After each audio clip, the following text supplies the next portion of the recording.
company, and people already knew how to write my name and last name in the private started when they talk about what they feel about diversity and inclusion. But as diversity practitioners, we have to have a thick skin, because if you don't go to the problem, you won't be able to solve that problem, right? So thank God I wasn't alone. I was with my leadership. My leadership was, they believe a lot in, not in me, but they believe in the project. That's what I want to say. I'm sure they believe in me, but I want to say that they believe that this is what the company was needed. And that's what they even put it like as part of our values. So, and support human resources plan.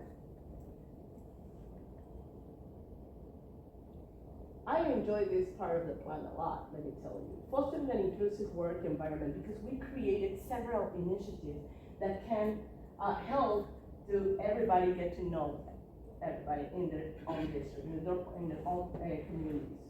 So we created the employee resource groups, and we had emerging leaders, which is young professionals for many other companies. That was a problem too, because we couldn't call young professionals back then.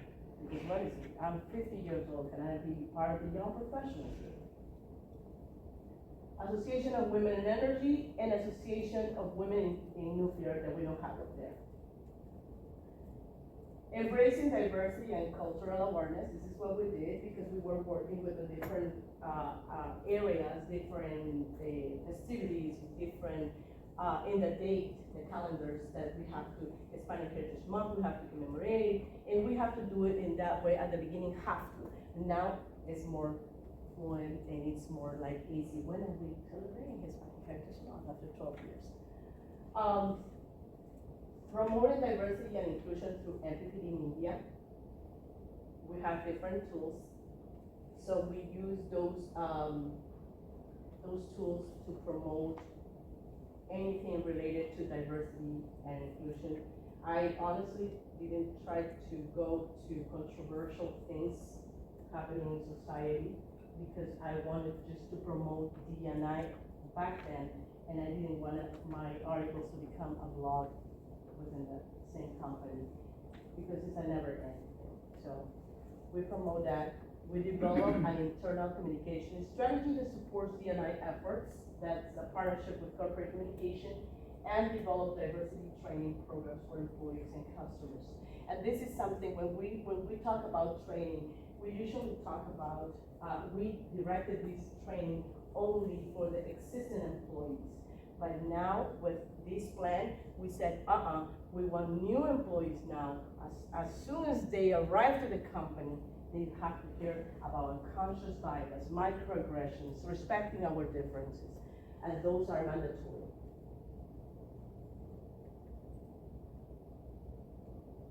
Outstanding customer service and community engagement. So we support engaging HR and community teams and inclusive outreach. So now they visit the different opportunities that we have in the within the different diverse segments. Improving external communication with non-English speaking communities we serve. That's another thing. This is how our first plan, our internal plan, impact in this kind of things, improving external communication, because we have our customers speak English, Spanish, and other languages, right? So if you have a phone system that all the time said, press 1, press 2, and you don't know what 1 or 2 means, and you don't know what it's saying, so we're not providing the right customer service.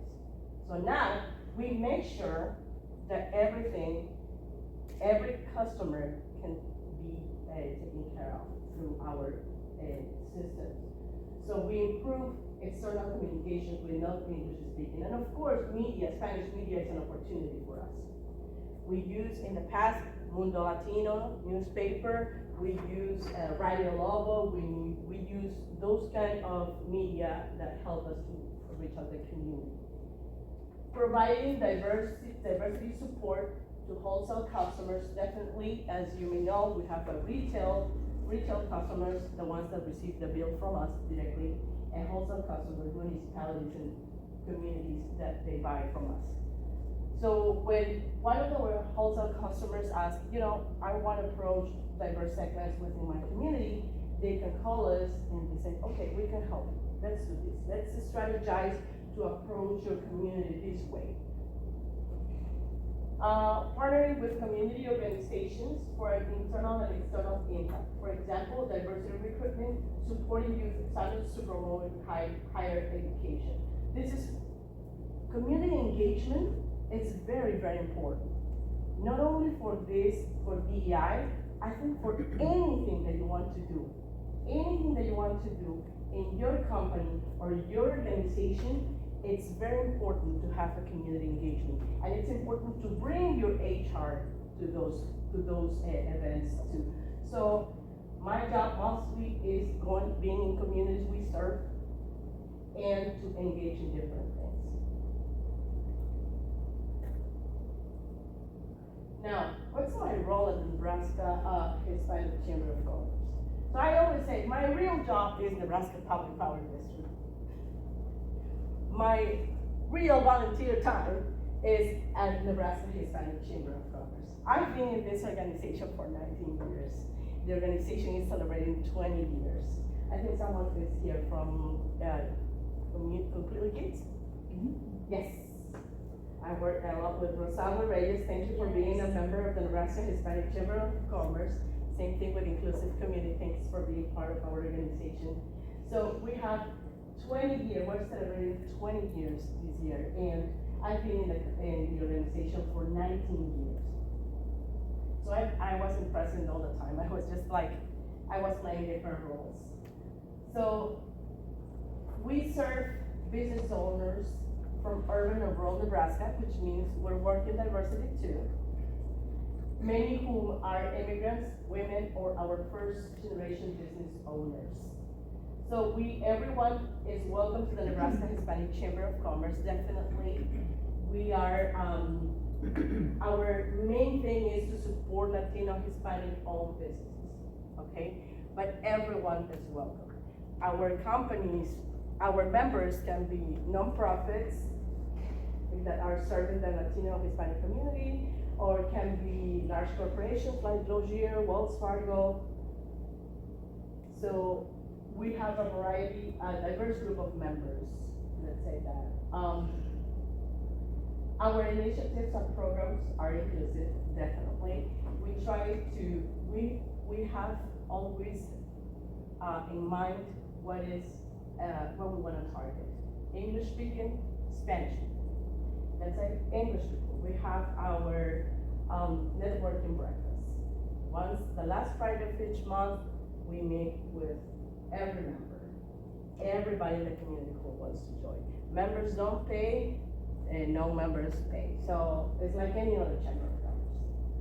For the Spanish speaking, knowing the community and the needs that they have and why they join the Nebraska Hispanic Chamber of Commerce, we provide business classes. We provide technical assistance.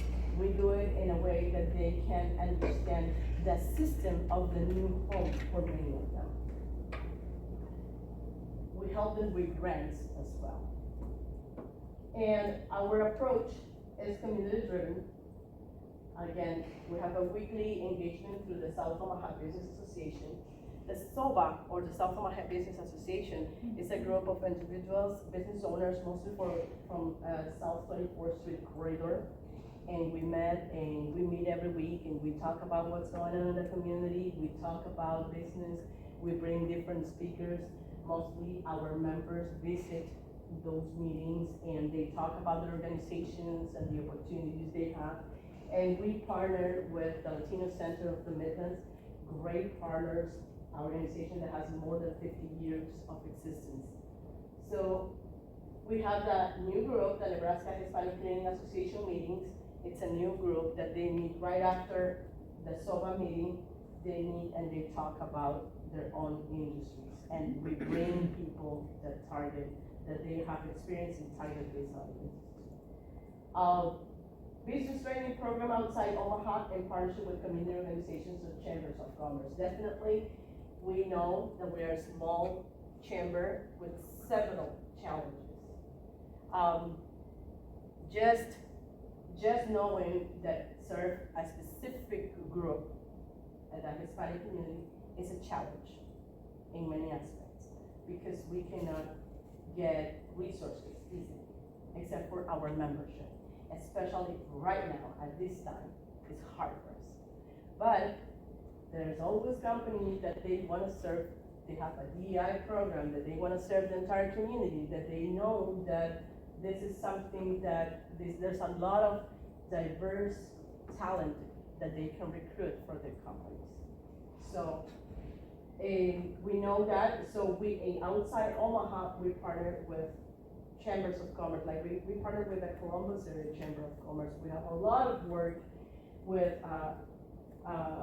back then it was Casey Bellitz. Then he became the director of the Rest Economic Development. Now he's no longer there, but he was a great partner for us. I'm telling you something about this, our work outside Omaha. When I was looking for job opportunities 12 years ago, there was not, I wouldn't think of a utility company, never. Because the first thing that comes to mind is the lineman, right? You said OPPD, MPPD, Black Hills, and all those things. The first thing that comes to mind is a lineman, and I want to be, I want to be there. So like I said, they're looking up for a bilingual person. But then when I saw part of the job duties were, you have to bridge the gap between the Latino community and the traditional community. For the Columbus area Chamber of Commerce, I said, oh, wait a minute, I love that. I applied for the job. I'm telling you this, I had 13 years only in the US. Back then, my English was worse, by the way. And I didn't know anything else than Omaha. 13 years I was living. Omaha, home in Peru, visiting that. So when they told me it's in Columbus, Nebraska, I said, God, what am I going to do? What is there? Mm-hmm. What comes to mind? Like, come to mind? Grouse. Right? Grass. Farm. And it's like, oh my God, I didn't know. And it was about ignorance from me. I didn't know anything. So I applied for the job. And the first thing that happened the first day working in the Nebraska Public Power District is like, you have to go to the Columbus City Chamber of Commerce.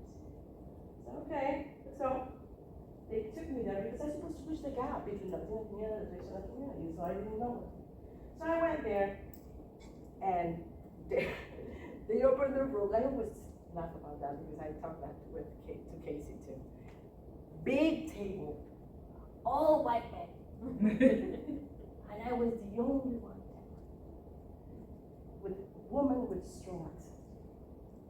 And it said, well, I came here because I was hired by MPPD and I need to bridge the gap.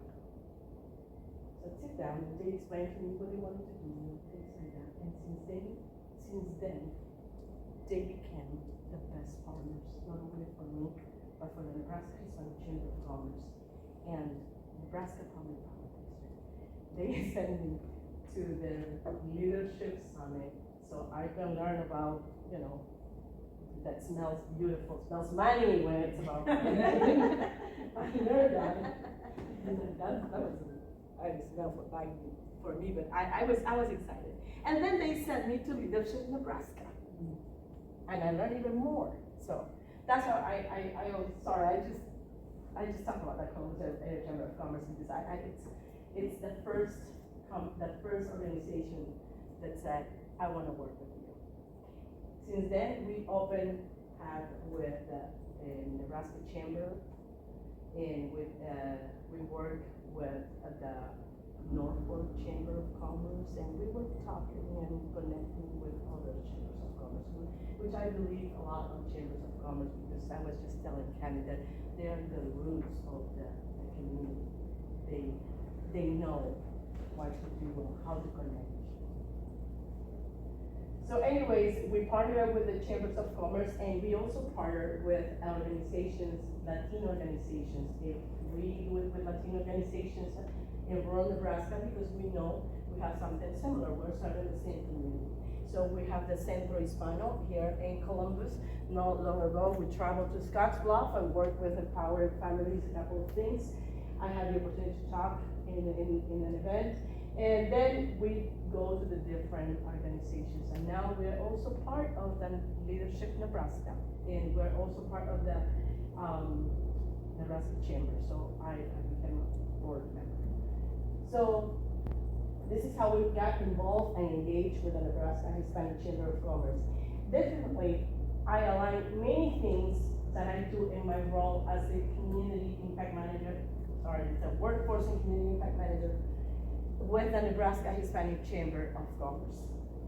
Everywhere I go, definitely, I represent my company. I'm very proud to work for Nebraska Valley Power District, but I also bring the Nebraska Hispanic Chamber of Commerce, because in the role that I'm doing with my employer, it's impact, it's aligned. So putting DEI into actions, so means embedding it into how an organization operates, definitely leadership, training, hiring and development, community engagement. This is basically what we were talking about. And if you want the handouts, I can send it to Kenny.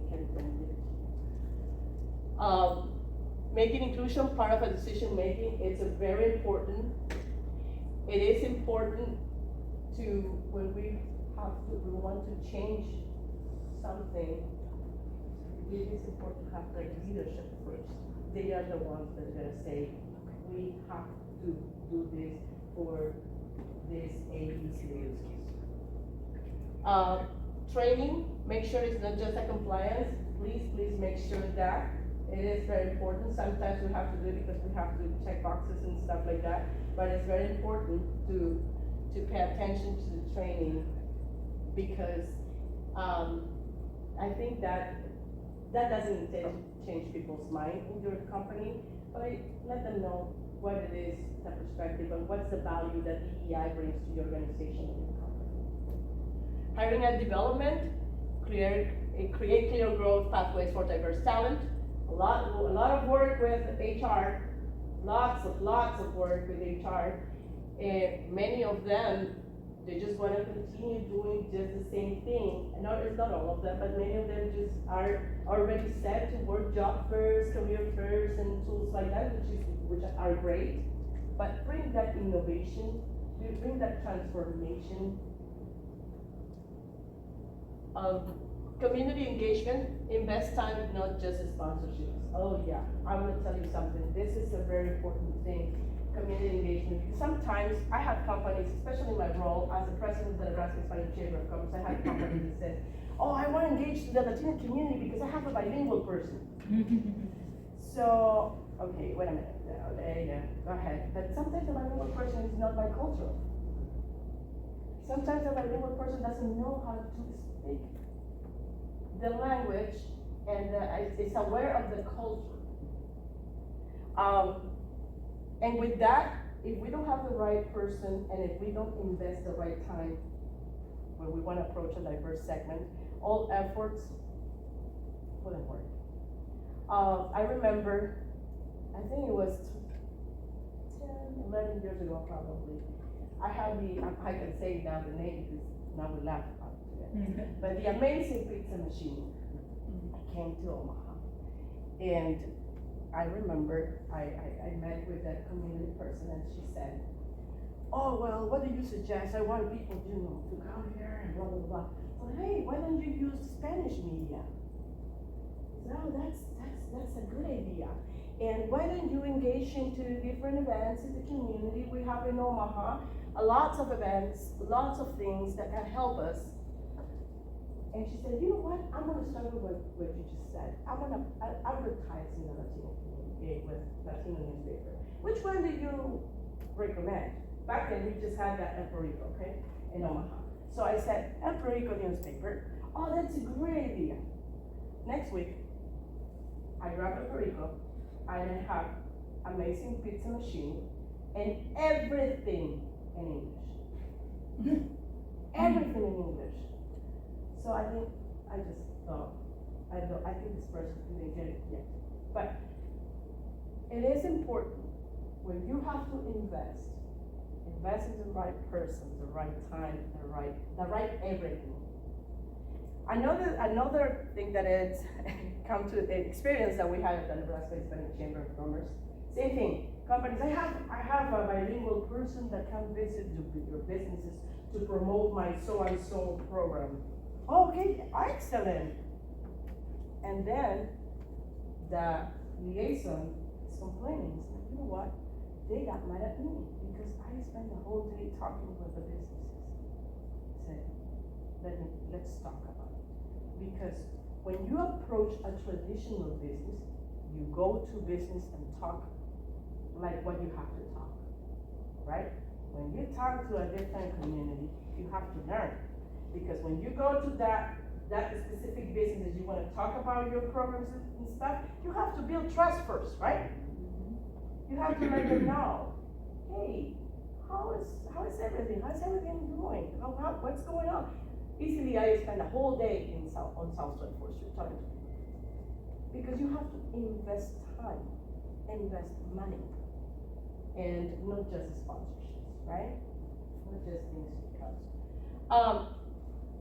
When people see that inclusion is lived, not just said, they begin to trust the systems they are part of. As transformation leaders, our challenge is not to talk about inclusion, but to live it. We just said it when I just started saying, like, yeah, transformation don't start with ideas, but also putting things into action. Every decision, every policy, every partnership is a chance to lead with empathy and courage. This is a great opportunity for all